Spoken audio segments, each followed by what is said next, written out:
Doctor Saroj, assistant professor Sanskrit, RD girls college Bharatpur. हम नीति शतकम पढ़ रहे हैं। नीति शतकम के 5वें श्लोक पर पहुंच चुके हैं।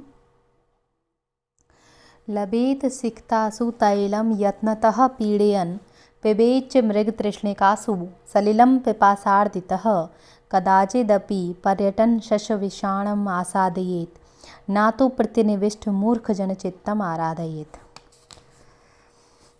यहाँ कह रहे हैं महाकवि भर्तृहरि, यत्नतः यत्नपूर्वक कोई, पीड़यन पीड़ित करता हुआ या थोड़ा उसको दबा करके कोई मनुष्य, सिक्तासु बालू रेत में से भी, तैलम अपि तेल भी, लभेत प्राप्त कर ले, और पिपासार्दितः प्यास से कोई पीड़ित व्यक्ति, मृग तृष्णिकासु मृग तृष्णा में भी, सलिलम जल का, पिबेत पान कर ले, कदाचित कभी, पर्यटन घूमता हुआ, शशविषाणम घूमता हुआ कोई व्यक्ति, शशविषाण को, खरगोश के सींग को, जो कि खरगोश के सींग तो होते ही नहीं है, फिर भी खरगोश के सींग को कोई व्यक्ति आसादित प्राप्त कर ले, किंतु प्रतिनिविष्ट मूर्ख जनचित्तम, किंतु दुराग्रही मूर्ख जनचित्तम, मूर्ख व्यक्ति के चित्त को, उसको, उसकी बुद्धि को न आराधित कोई नहीं संतुष्ट कर सकता है।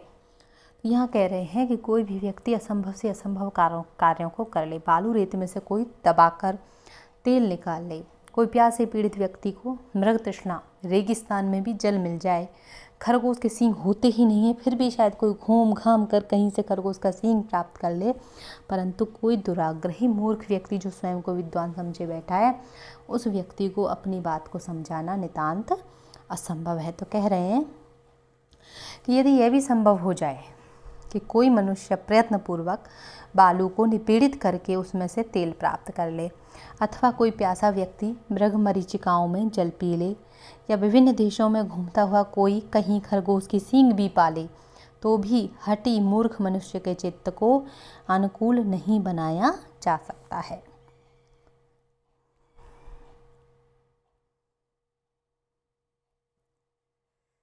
व्यालं बाल मृणालस्तंतु भीरसौ रोद्धुं समुज्जृम्भते भेत्तुं वज्रमपि श्रीसकुसुमप्रान्तेन सन्नह्यते माधुर्यं मधुबिन्दुना रचयितुं क्षाराम्बुधैर्हते नेतुं वाञ्छति यः खलान् पथि सतां सूक्तैः सुधास्यन्दिभिः। असौ वह मनुष्य, व्यालम हाथी को, कोई मनुष्य, व्यालम हाथी को, बाल मृणाल तंतु भी, कमल, जो कमल के कोमल, कमल तंतु, कमल नाल जो होती है, कोमल होती है, बिल्कुल नवीन जो कोमल कमल नाल है, उस कोमल नवीन कमल नाल के तंतुओं से, रोद्धुम रोकने के लिए, समुज्जृम्भते प्रयास करता है। शायद हो सकता है कोई व्यक्ति हाथी को भी कमल नाल के तंतु से रोक ले। श्रीस कुसुम प्रांतेन, श्रीस पुष्प के किनारे से कोई, वज्रमणिम कठोर वज्र की मणि को, हीरे को, भेत्तुम तोड़ने के लिए कोई सन्नह्यते प्रयत्न करे, मधु बिंदुना शहद की केवल एक बूंद से, क्षाराम्बुधे खारे पूरे खारे समुद्र को, माधुर्यताम मधुरता में, रचयितुम परिवर्तित करने के लिए, इह्यते कोई चेष्टा करता है। तो ये सब कार्य भी भले ही कर ले कोई व्यक्ति, लेकिन यह जो मनुष्य बलात् बलपूर्वक सुधा संदिभिः अमृत बरसाने वाले सूक्त ही मधुर वचनों से भी मूर्खान मूर्ख लोगों को सतामपति नेतुम सही मार्ग पर लाने के लिए वांछती इच्छा करता है, पर वो ये कार्य करने में वो भी संभव नहीं हो पाता है, सफल नहीं हो पाता है। अर्थात यहाँ कह रहे हैं कि वह मनुष्य, कोई मनुष्य हाथी को कमल दंड के तंतुओं से बांधने का प्रयास करता है। कोई सज्जन मनुष्य एक मूर्ख व्यक्ति को सज्जन मार्ग, सज्जनता के मार्ग पर, सत्य के मार्ग पर लाना चाहता है, तो वो भी किससे? अपने अमृत बरसाने वाले मीठे मधुर वचनों से। तो वो ऐसा ही कार्य करता है, ऐसे समझ लो जैसे किसी हाथी को, जो कि बिल्कुल असंभव है, एक हाथी को कमल दंड के तंतुओं से बांधने का प्रयास करना, श्रीस पुष्प की नोक से मजबूत कठोर हीरे को काटने का प्रयास करना, मधु की बूंद मात्र से खारे समुद्र में मिठास लाने की चेष्टा करना, इस तरह के कार्यों को करने का प्रयास करता है, जो कि बिल्कुल असंभव हैं।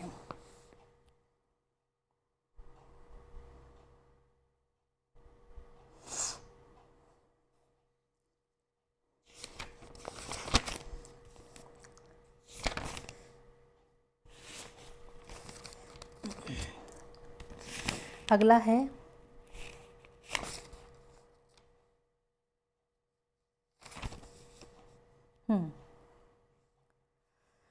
स्वायत्तम एकांतहितं विधात्रा विनिर्मितं छादनम अज्ञतायाः विशेषतः सर्वविदाम समाजे विभूषणम मौनम अपंडितानाम। जैसे कि आप सब लोगों ने सुना ही होगा, कहते हैं कि मूर्खों का मौन ही आभूषण होता है। वो यहीं से उद्धृत किया गया है। कहते हैं कि विधाता के द्वारा अपंडिता नाम अशिक्षित अज्ञानी लोगों के लिए अज्ञताया मूर्खता को छादनम छुपाने वाला, स्वायत्तम अपने ही अधीन, एकांत हितम सदैव हितकारी अपने लिए हितकारी साधन, मौनम एव मौन को ही निर्मितम बनाया गया है, अर्थात उनके लिए सबसे बढ़िया साधन मौन बनाया गया है जिससे उनकी मूर्खता को छिपाया जा सके। और सर्वविदाम विद्वानों के समाज में वह मौन विशेषतः विशेष रूप से उनका एक सबसे सुंदर श्रेष्ठ आभूषणम अस्ति आभूषण है। यह कह रहे हैं कि विधाता के द्वारा मूर्ख लोगों की मूर्खता को छिपाने वाला, अपने अधीन रहने वाला तथा सर्वदा हितकारी साधन मौन बनाया गया है, क्योंकि उनके ही अधीन है। वो चुप रह सकते हैं, अपनी मूर्खता को छिपा सकते हैं, बोलेंगे जैसे ही उनके ज्ञान के विषय में उनके बोलते ही पता चल जाएगा। इसलिए मौन जो है सर्वज्ञ लोगों के समाज में मूर्खों का अलंकरण सिद्ध होता है। यदा किंचिज्ञो अहम गज इव मदांध संभवम तदा सर्वज्ञो अस्मि इति अभवत अवलिप्तम मम मनः।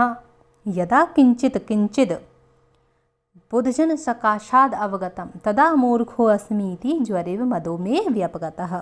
कि यदा जब अहम मैं किंचिज्ञ अल्प ज्ञानी, किंचित कुछ मुझे जब ज्ञान था, तब गजह एव हाथी की तरह से, मदांधः मैं मद में अंधा संभवम हो गया, नशे में चूर हो गया, या कह लीजिए अभिमानी हो गया। तदा क्या अभिमान हो गया कि मैं, तदा तब सर्वज्ञ अस्मि कि मैं ही सर्वज्ञ हूँ, मैं सर्वज्ञाता हूँ। इति यह सोच करके मम मनः मेरा मन, मेरा हृदय अवलिप्तम अहंकार से, दर्प से युक्त अभवत हो गया।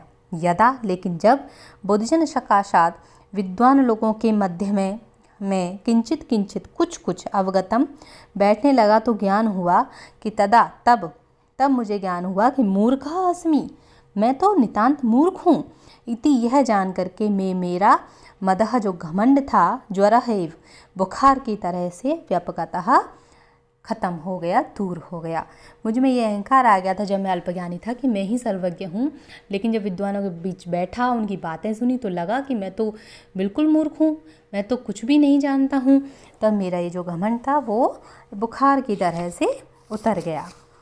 तो कह रहे हैं कि जब मैं अल्पज्ञानी था तब हाथी के समान घमंड में चूर हो गया, तब मैं सर्वज्ञ हूँ ऐसा मानकर मेरे अंदर दर्प व्याप्त हो गया। किंतु जब विद्वान लोगों के सानिध्य में मैंने कुछ ज्ञान प्राप्त किया तब पता चला कि मैं तो मूर्ख हूँ। यह समझने पर मेरा अहंकार ज्वर की तरह दूर हो गया।